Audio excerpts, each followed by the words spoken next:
Hey, good morning, everybody, and welcome to another Telling It Like It Is. My name is Jade Alberts, the founder of Peer Guidance. We listen, guide, connect, and help small businesses, startups, and entrepreneurs grow, scale, and exit their companies. Sharing knowledge and stories is why I started Telling It Like It Is. It is live. If you have a question, post it up there. We will answer it. If you're watching this after the fact on another social media channel, put your question in there. It will get answered. I would like to thank Bessie for sponsoring this.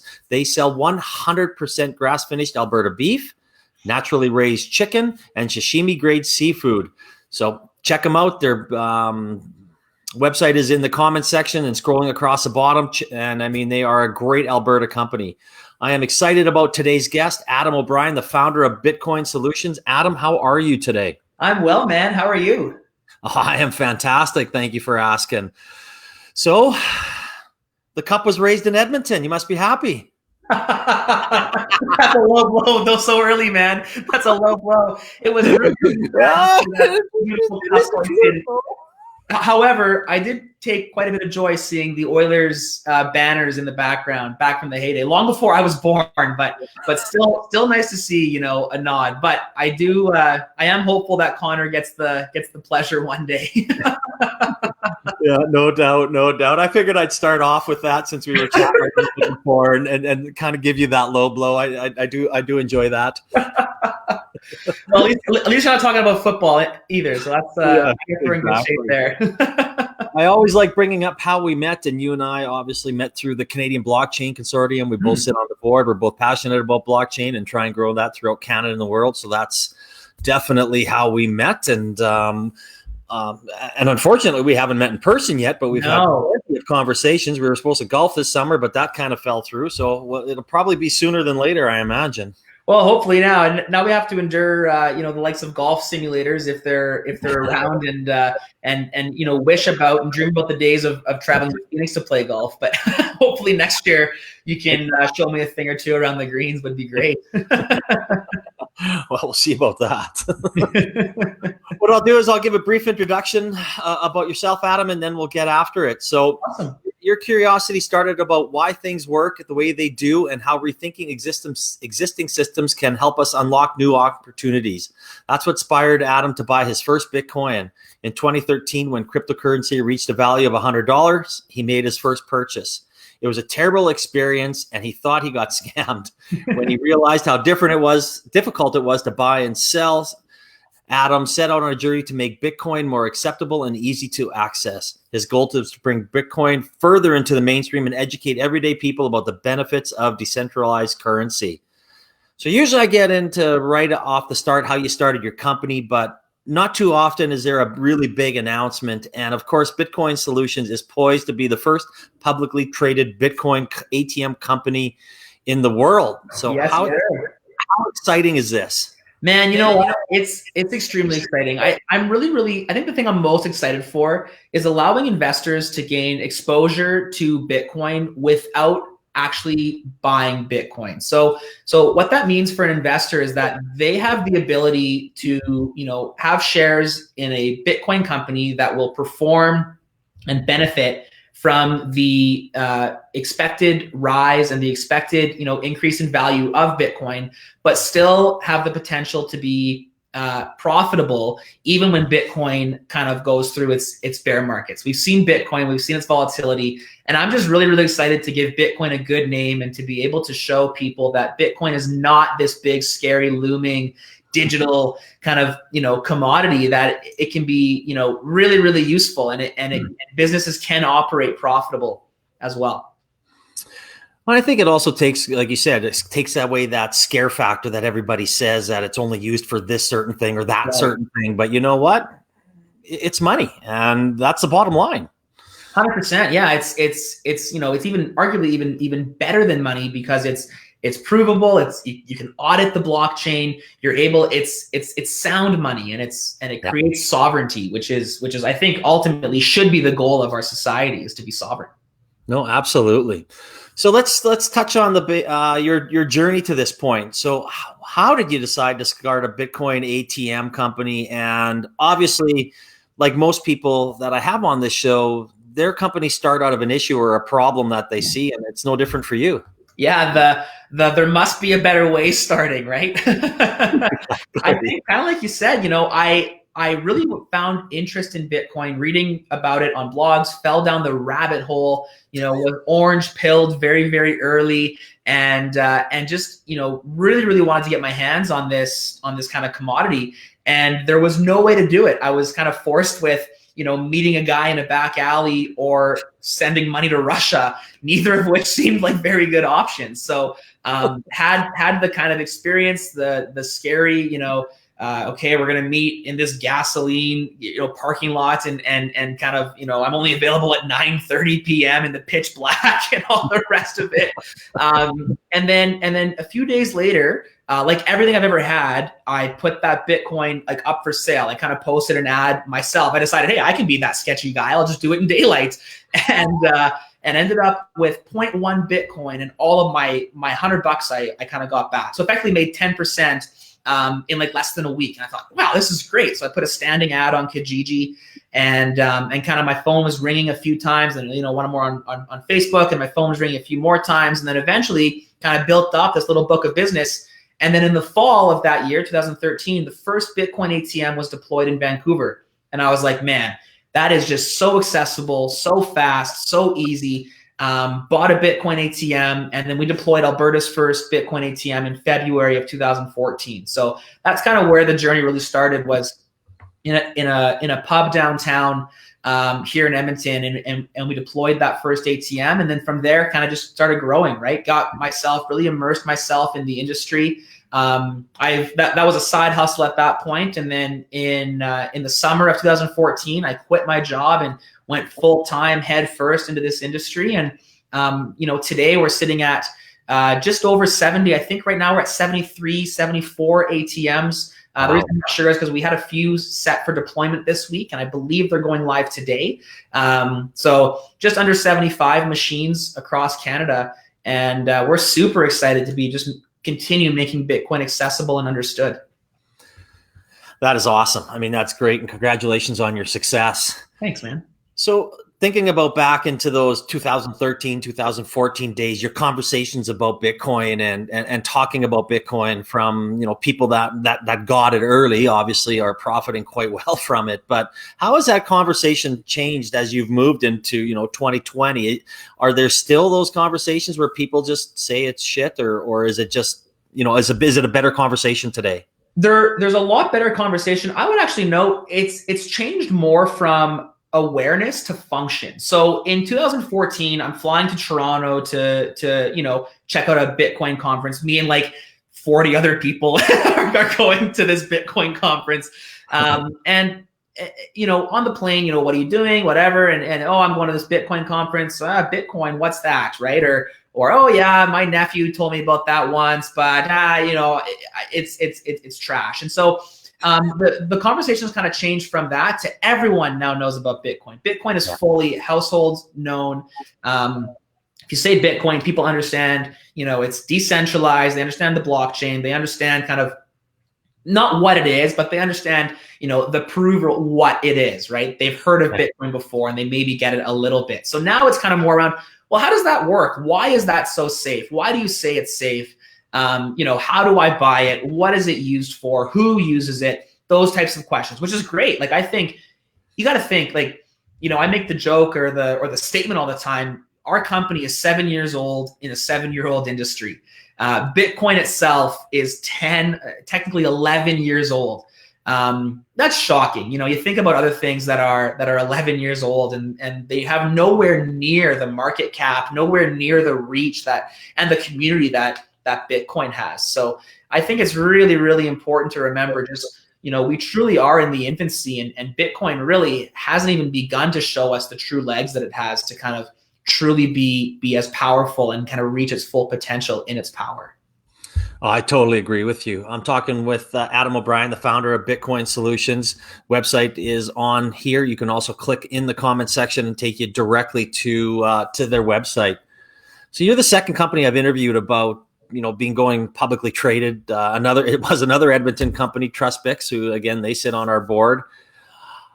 How hard was this process, and being in the cryptocurrency space, did that complicate it? Yeah, I mean, the saying, the first guy through the wall gets the bloodiest, kind of comes to mind. And so we had a lot more work to do in explaining the business, right? We truly are a very, very simple business. We buy Bitcoin, we charge a fee and sell it for more. That's what we do. We offer convenience, we offer accessibility, and we charge a fee for that. We do a ton of legwork up front to make sure that our customers have access to the fastest and safest way possible to buy Bitcoin. However, because it's Bitcoin, it's very, very difficult and very, strange to people that aren't really involved in the industry. So, for example, we had to do a lot of work with our auditor. We had to really, make sure that we were going over and above with our documentation, over and above with our controls, over and above with our financials to make sure that everything was as easy to understand, but also as forward as possible, right? The last thing we want to do is to be seen like, we weren't forthcoming. So we really made an effort to be as transparent and do things as properly and really, really over and above what we were expected to do. And I think that really helped us kind of expedite this. We've been less than a year in this process, and we are poised to be listed this year. So, I'm pretty excited about that potential, and definitely think that we can kind of hit that kind of mark, and we're going to get there simply because of the legwork and because of the foresight we had that, we know that people don't understand this industry too well. And so we wanted to make sure that we did our job in making sure that they could understand it. So I've never really worked with any companies that have gone public before. So is a year time frame kind of normal, or did that being in the space that you are kind of the pioneer make that longer? No, I think a year is pretty typical. I think there are some projects that can go a lot quicker. And there are some projects that can go a lot longer. One thing I've noted is that there are tons of publicly traded companies, but each entity has a different journey to get there, right? Just like there's I won't say a lot, but there are other Bitcoin ATM operators, and each one's journey getting to be a Bitcoin operator is different. And I think that going public is the same thing. Where we had certain roadblocks or had to overcome certain challenges. Others may have breezed through that and found roadblocks in another kind of scenario. But I think, personally, I'm quite pleased with the 1 year. I budgeted 18 months of timeline, and personally, I was a little bit surprised that we were able to grow so much through the pandemic and going public. I thought that as my time was being used for this go public transaction, I wouldn't be able to kind of focus on the growth, but really the team stepped up, and we were able to implement some phenomenal team members throughout the year, and we've implemented some really, really great processes, and the team's been kind of hitting that growth milestones as well. So it really has been inspiring, and it's been really, really exciting to see the team kind of jump to that occasion. No, that's awesome. That is great. Let's talk about the process. So, obviously everybody's quite familiar with an ATM, but how does a Bitcoin ATM work? And why don't you talk about the process that someone has to go through to buy a Bitcoin through you? Yeah, personally, I'll say this somewhat controversially. I think a Bitcoin ATM is poorly named. They are more suited to be Bitcoin vending machines, because an ATM implies you're withdrawing money. Now, of course, ATM stands for automatic teller machine, which a Bitcoin automatic teller machine would make sense. But when everyone thinks of ATM, the number one thing they ask is, well, how do I get my money out of the machine? And that functionality is there. However, the majority of our users are using it to acquire Bitcoin, furthering the narrative, I think, that Bitcoin is super valuable and you should never sell it. But so at an ATM, the first thing you have to do is scan your public address. Now, a public address is oftentimes shown in the way of a QR code or a barcode, and it tells the machine, which then tells the server, this is where you have to send the Bitcoin. So no matter what, the first thing you're doing is telling the machine where to send the coins, which is extremely important, because at no point in time then is the machine going to take your money and not know where to send Bitcoin. It just eliminates the problem of, hey, I put my money in and I didn't get my Bitcoin. I put my money in and the machine, we lost power. There's a power outage, or the machine broke, which, happens very rarely, but we wanted to eliminate all of the opportunity for failure. And the first thing you have to do is tell the machine where to send your money. Next thing is put your money in. So you as you deposit your bills into the machine talks to the server and says, Okay, great. I've got a $20 bill. Please allocate $20 for this wallet. Please allocate now $40, $140, $240. And then once you push that coveted send my Bitcoin button, the server then gathers all those coins and sends them to your wallet. And our goal is 8 seconds or less. So you should really not even have taken 3 steps away from the machine, and that Bitcoin should be in your wallet, ready to rock and roll. Subject, of course, to confirmations on the blockchain network, which I'm happy to get into, but that can be, that kind of tends to spiral into a bit of a whole new conversation. Technology chat. Exactly. Well, I know people. I'm gonna really move this down to a lower level. I mean, you and I know what a wallet is. Certainly.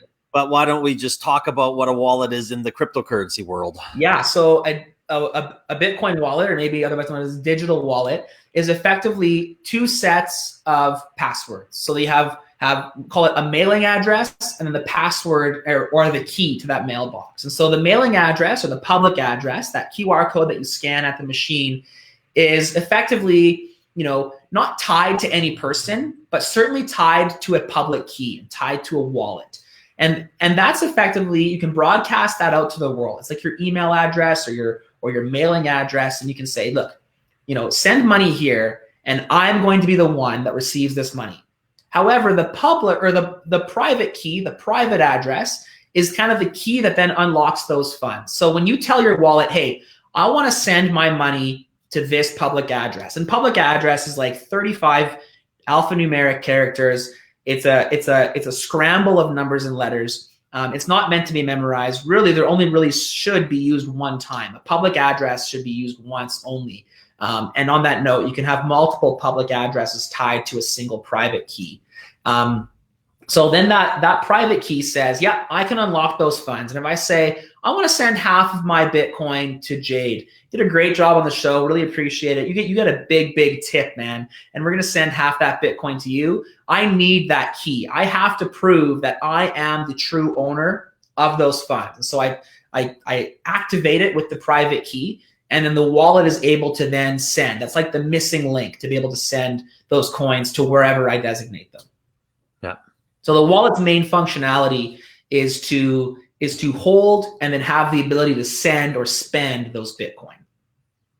Perfect. Yeah, absolutely. I mean, I know I have a few, but is there any in particular one that works better with Bitcoin solution, or are you tied to anybody? Yeah, so of course our products work with every wallet, and we've done that intentionally, right? At no point in time do we want to lock users into a certain aspect. However, we have just partnered with Rise Wallet. Rise Wallet is an amazing product. They kind of offer this accessibility that allows people to have a safe and open source Bitcoin wallet. And on the flip side, they have this gift card product that allows people to maybe gift cards, or as another way to buy Bitcoin. So these gift cards are sold in stores, or sold, of course, in our store. And we just partnered up with them as a liquidity project. So we're really excited to kind of be rolling this out in time for Christmas, and really, really excited to be kind of offering, numerous denominations from anywhere from $25 to $250 in denomination in Bitcoin. So a user would take this gift card.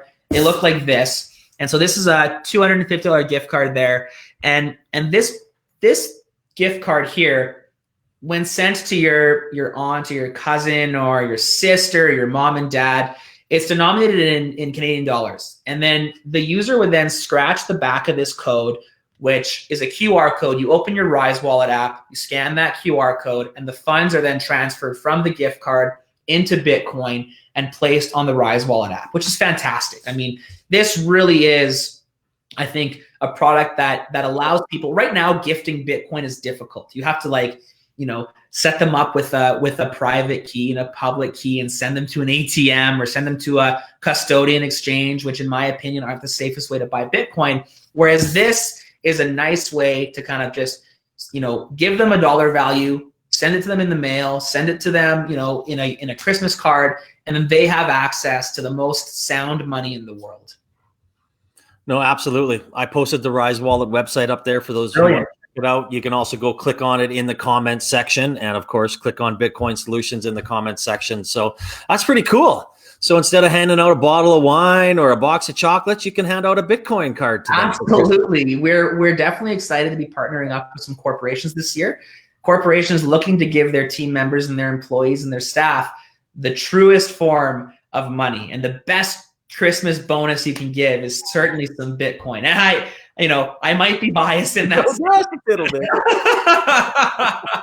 but I do truly believe it. Well, I think so. I know I'm looking forward. I think that'll be pretty cool. I think I'll be handing out some Christmas Bitcoin gifts myself. Awesome. Yeah, man. It's never been something that I can do before. So I think it's pretty cool. Yeah, it should be. I think this product's going to be really awesome, and Rise Wallet's been phenomenal to work with, and I'm really excited to kind of, push this product forward. Oh, and imagine a new conversation around the Christmas table rather than talking about politics or something. COVID. I'm trying to forget that. You're not supposed to bring that up. Right. I forgot.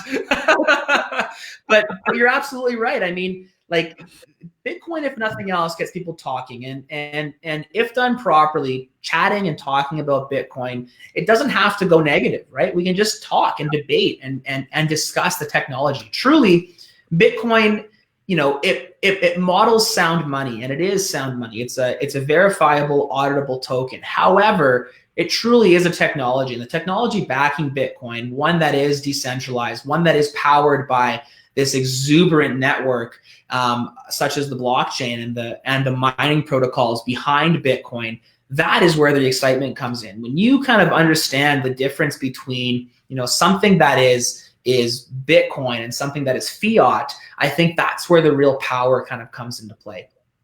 No, absolutely. I couldn't agree more. So now that you're going to be going public pretty soon, hopefully this year, hopefully sometime in the next month and a half, whatever it is, what is next for Bitcoin Solutions? Great question. So, of course, deploying more ATMs is extremely exciting. So we are expecting to be kind of sticking to that script, and we've been, like I said, we're 7 years old in a 7-year-old industry, and we're excited to kind of continue making our mark, expanding throughout Canada. We certainly are hoping to expand internationally from there, and then of course, adding to our online platform. So on our website right now, you can pay your bills in Bitcoin. You're able to sell Bitcoin for Interac e-Transfer. You're able to purchase Bitcoin with Interac e-Transfer. We're hoping to roll out more services like that. So right now we have our technology partner working on an application for merchants to be able to accept Bitcoin. And that's kind of another big step in accessibility. So we're definitely hoping to roll that out here in a beta form before the end of the year, and then certainly as we see some results and as we kind of make sure that it's being used and make sure the user kind of understands it, we're hoping to roll that out on a larger scale to enable as many merchants as possible to kind of accept Bitcoin. Having a merchant accept Bitcoin, it offers a couple of different kind of benefits. The main one is fees. So of course we'll be offering a service. We will be charging a small fee for that, but it won't be anywhere near kind of what the big conglomerates charge these merchants right now. I know some coffee shops being charged 4.5%, 6% on their transactions, which ultimately means the consumer is being charged 4.5% to 6% more on their purchases. If you spend $100 a month buying coffee, you got to think $6 of that is going to credit card processing, which means the coffee in theory could be 6% cheaper, or 6% going back to the employees of the store, or into the local store owner who's been risking his behind trying to keep his local business up afloat. So really excited to offer that. But further to that, the lack of chargebacks is important. So once a Bitcoin is sent, it is sent. And then after a confirmation, it is cemented in the blockchain. And at no point in time, it will be very, very, very difficult to kind of, undo or reverse that transaction. What we don't understand is that our existing money system doesn't reach finality for sometimes up to 90 days. If I go and buy a TV from, I was going to say Radio Shack, which doesn't exist anymore. But from Best Buy or from TVs R Us, and I pay with my credit card, I can then call my credit card company up to 90 days later and say, you know what, I didn't make this purchase. Can you please refund that? And there's some more nuance to it. But at the end of the day, that merchant is on the hook for those withdrawals. I know that I know people that work in the restaurant industry, and constantly they're getting chargebacks, and they're getting people or the credit card companies calling them and saying, hey, I don't think John Smith was there that night. He says he wasn't there. It's like, well, no, here he is stumbling around signing his credit card bill actually. And if they didn't have that footage, if they didn't have that kind of that forethought to protect themselves that way, that money would be taken out of their account and put back into the account of the guy that tried to pay. So I think that really is this no chargeback system that Bitcoin truly is kind of the biggest advantage to accepting Bitcoin from a merchant's perspective. Yeah, and don't try and go to Radio Shack but hey, if they would have accepted Bitcoin a few years ago, they'd still be around. I mean, there's a strong correlation between people accepting Bitcoin and surviving. Let's just say that. I know we didn't go to Yorkton very much in Saskatchewan, but when we did, Radio Shack was by far my favorite store to go to. I mean, to be fair, Yorkton, Saskatchewan is not setting the bar too high for. You can bash Yorkton all you want, just all you want. You can bash Yorkton. But yeah, man, I think that further from that, just kind of furthering our narrative, right? A big part of our platform has always been around education, accessibility. And so making sure that users have access to the fastest way and the safest way to buy Bitcoin, while at the same time having tools and having products to educate them on what Bitcoin is, how to use it. It's a scary thing. And frankly, I understand that. I'm lucky enough that I had the I don't know. I don't know what it was, but I had the initiative or the desire to kind of burn down the rabbit hole and really, really figure out what this was. I taught myself. I made mistakes. I was comfortable, putting money at something that I didn't fully understand, which it forced me to understand it in a full capacity. And now I hope to pass that knowledge on, and our team does an amazing job passing that knowledge on to users that come in that don't necessarily, frankly, right now, no one has money to risk. And so we want to make sure that we're giving our users and our customers the best kind of foot forward, and we're making sure that they have the best possible experience using the best money on earth. No, that's awesome, and you should be congratulated for having a vision when really not a whole lot of people did about Bitcoin, because that's my favorite part about it. It's come a long, long way, and to be, in my opinion, mainstream. I mean, there's no questions about it, and people feel comfortable with it. They feel comfortable talking about it. I know lots of people have wallets. I go to stores here, guys at my gym. We have Bitcoin conversations all the time. Jason at Matador Pizza accepts Bitcoin at his restaurant here in Calgary. He's a great guy too. Matador Pizza in Calgary, best pizza bar none. Best place to buy Bitcoin too. Food bar none. I just love it, right? So. But I totally agree. So congratulations to you guys, and it's great to see that you're going public, and that's a whole new next step of positivity. Thanks, man. Yeah, we're super excited. Like I said, just kind of looking to continue this journey forward, and I really think that we saw Bitcoin go from being unknown to known and misunderstood, and hopefully bringing it into something that's kind of understood and utilized to its full potential. I'm really excited to see what's in store for Bitcoin and for us as Bitcoin Solutions, kind of in the coming years. Absolutely.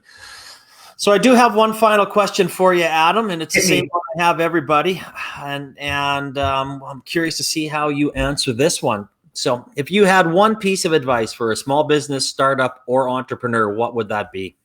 It's a great question. One that I've been thinking about a lot. Not just because I've seen you ask it a million times, but I think too, it really is valuable for, and something that I wish I'd been told kind of at a young age was, you have to find the filter. And at the end of the day, nobody told me to do this. In fact, quite the opposite. I had people that I respected and people that I trusted tell me not to do this. I had people in the ATM industry saying this is not going to work. I had people in the finance industry saying it was a scam. I had people in traditional business saying stick to something more traditional. And what I came to realize is that the unknown terrifies the majority of society.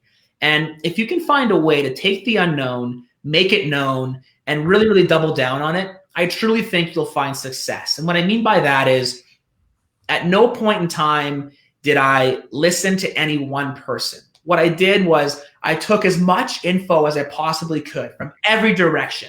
I think the best thing I did was listen to anti-Bitcoin people, listen to them speak, understand why they don't like it, and then make that change in our business, make that change in the protocol, make that change in how we handle those types of people so that they could really truly see the benefit of it. And I would really, really implore any kind of entrepreneur, anyone starting out, if you have a crazy idea and people tell you not to do it, really, really understand what's making them say not to do it. And I would seriously think that if you think it's a good idea, chances are 1 or 2 or 3 or 3,000 other people in the world think it's also a good idea. And if you find them, if you guys double down on your idea together, I really think you'll be successful. You know, that could be the best piece of advice, and no disrespect to any advice that I've been given, but we talk about this all the time, and it's what we do at Peer Guidance, is to kind of give that advice and that vision and ask those hard questions and tell them to go out there and talk to as many people as they can to listen to all the pros and cons about your business. And that is just, it's just an awesome answer. That's all I can say. I'm almost speechless because it's something that is so important, and you don't need an idea as a starting point, and you don't need to, it's not going to be where you start a position A is going to be way past the letter Z by the time you come to making yourself a business. And absolutely. And being able to fail is so important. Like, I can't tell you the amount of times I've failed and then had to pivot, right? You fail, you lose money, you pivot, you adjust. You fail, you pivot this way, you pivot this way.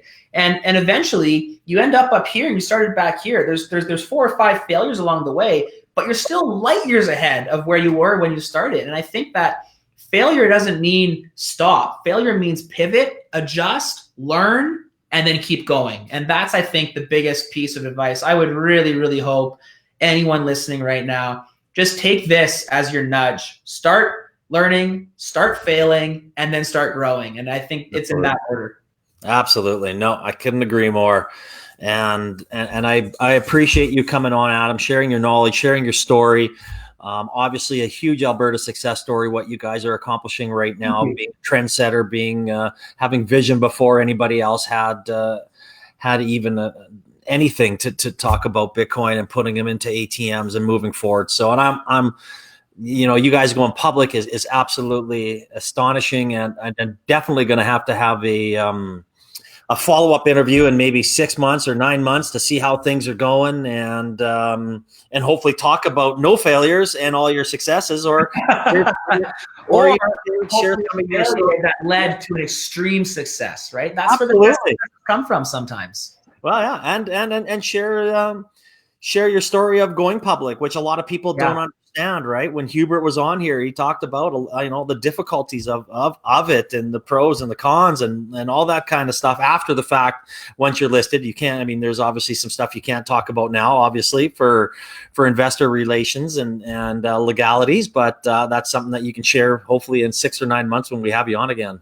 Absolutely, man. I would be honored to come back. I really, really appreciate you having me on, and hopefully we can hit that golf course next year. Well, there's no doubt there. We'll have to make sure that I come up to Edmonton to make that happen too, or Kananaskis or Jasper, maybe one of those courses. I love it, man. That sounds great. And again, thank you, Bessie, for sponsoring. They bring farm to you. You got to check them out, bessiefox.com. Click on them in the comments section. Again, thanks, Adam, and I hope everybody has a great day. Bye-bye.